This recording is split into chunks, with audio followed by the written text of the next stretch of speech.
In this chapter, we need to know only three formulas. That is, I is equal to R square into dA. This is formula number 1. This is I AB. This is equal to IGG plus R square into A. This is parallel axis theorem. And IZZ is equal to IXX plus IYY. Now, you need to understand this three formula. This is formula number 2 and this is perpendicular axis theorem. This is formula number 3, and you need to know what each term exactly means. Here I is in equation number 1, I is moment of inertia about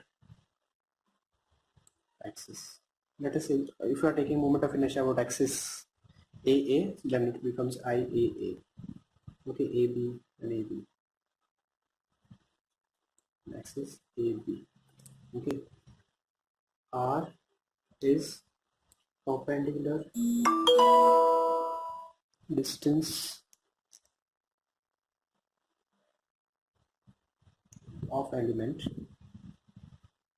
dA from axis AB, and dA is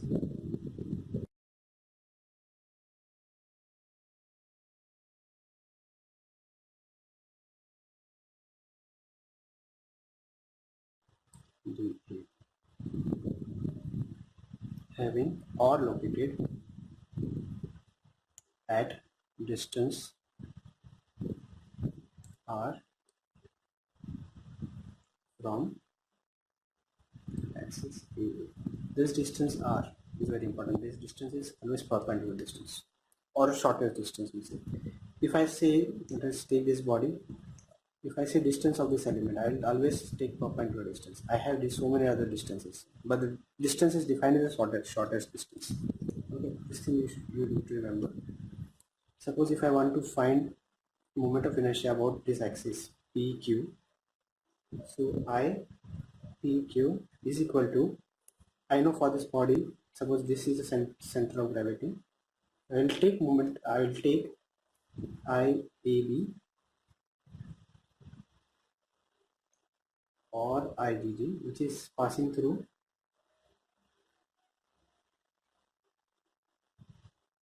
center of gravity or centroid and parallel to PQ. I cannot take an axis like this. Okay, it must be parallel to PQ and must pass through CG. Plus, suppose distance between this axis is R.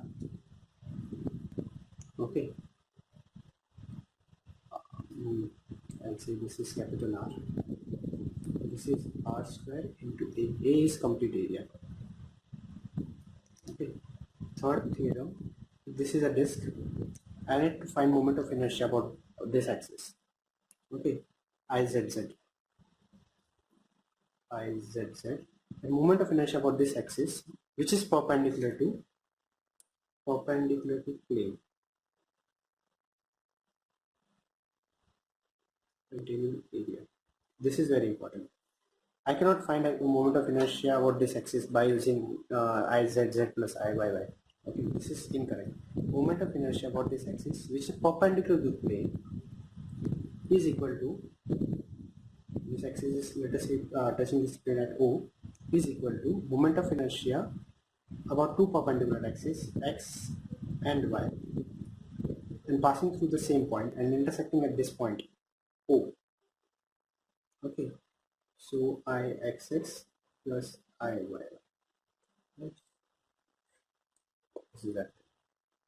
So moment of inertia about an axis which is perpendicular to the plane is equal to the sum of moment of inertia about two perpendicular axes intersecting at the same point, that is perpendicular axis theorem.